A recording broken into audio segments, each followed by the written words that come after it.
میرے نبی نے فرمایا مجلس میں بیٹھے ہوئے مسجد میں، کہا کہ یہ جو دروازہ ہے نا اس سے ایک جنتی آنے والا ہے۔ تو لوگوں نے دیکھا ایک مدینے کے مقامی آدمی ذرا بوڑھے، وہ مسجد میں اندر آئے، داڑھی میں وضو کا پانی، ہاتھ میں جوتا، نماز میں شریک ہو گئے۔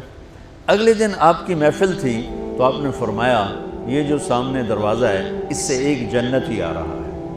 تو سیم وہی آدمی اسی حالت میں انٹر ہوئے۔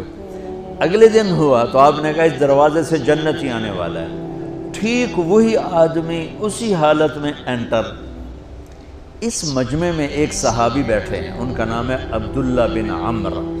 یہ 1,24,000 صحابہ میں ان کی ایک اسپیشلٹی ہے کہ یہ سب سے زیادہ عبادت کرتے تھے، سب سے اتنی عبادت کسی نے نہیں کی۔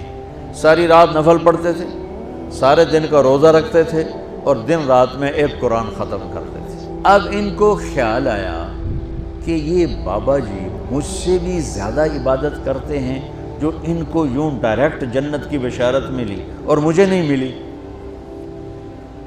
تو میں دیکھتا ہوں یہ کون سی عبادت کرتے ہیں۔ کیا یہ ساری رات سجدے میں پڑے رہتے ہیں، رکوع میں کھڑے رہتے ہیں، قیام میں کھڑے رہتے ہیں، کیا کرتے ہیں؟ تو ان کے پاس پہنچ گئے، چاچا کچھ تھوڑا والد صاحب کی ناراضگی ہے، دور رہنا چاہتا ہوں، 2-3 دن ٹھہر جاؤں آپ کے پاس؟ ہاں ہاں ہاں بیٹا آ جاؤ آ جاؤ آ جاؤ۔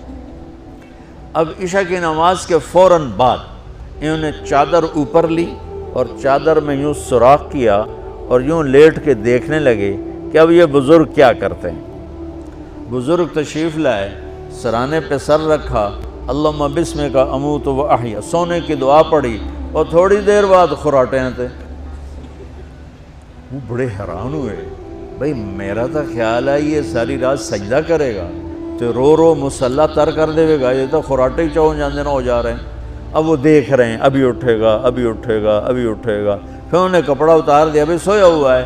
وہ فجر کی اذان پہ اٹھے اور ان کا دماغ چکر کھا گیا، بھئی اے کی بڑی تہجد دے 2 نفل بھی نہیں تو جنت دی بشارت 3 دن کٹھی۔ انہوں نے کہا کل دیکھوں گا، کل شاید کچھ اور کریں۔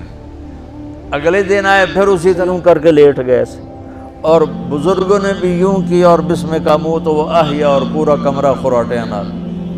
وہ پھر پریشان، یہ کب اٹھے گا کب اٹھے گا؟ فجر کی اذان پہ اٹھے تو اور ان کی حیرت بڑھ گئی، کہنے والا سچا، اس کے بات کو تو چیلنج ہو نہیں سکتا، وہ محمد مصطفیٰ ہیں، لیکن یہ چکر کیا ہے، یہ جنت مل کیسے رہی ہے؟ چلو ایک رات اور صحیح۔ تیسری رات آئے، یہ یوں لیٹے وہ یوں لیٹے، یہ دیکھتے رہے وہ سوتے رہے، حتیٰ کہ فجر کی اذان پہ آنکھ کھلی تو یہ نا پھٹ پڑے، کہنے لگے چاچا بات بتاؤں؟ کہنے کیا؟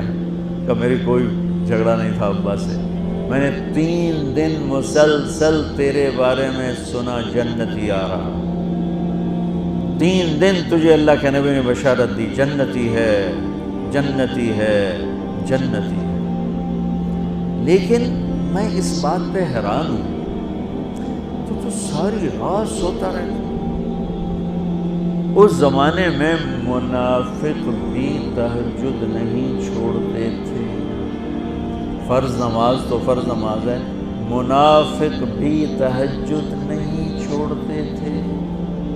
تو کہنے لگے کیا کرتے ہو؟ ساری رات تو سوتے گزار دیتے ہو، کیا کرتے ہو؟ کہنے لگے بھتیجے جو تو نے دیکھا ہے یہی کرتا ہوں۔ اب یہ پریشان ہے کہ اللہ کے نبی کی بات کو تو چیلنج ہو نہیں سکتا، اور جس کو بشارت دی ہے انہوں تے فٹ نظر نہیں آ رہی کہ کیسے 2 نفل آج کہ نیک لوگ تہجد نہیں چھوڑتے۔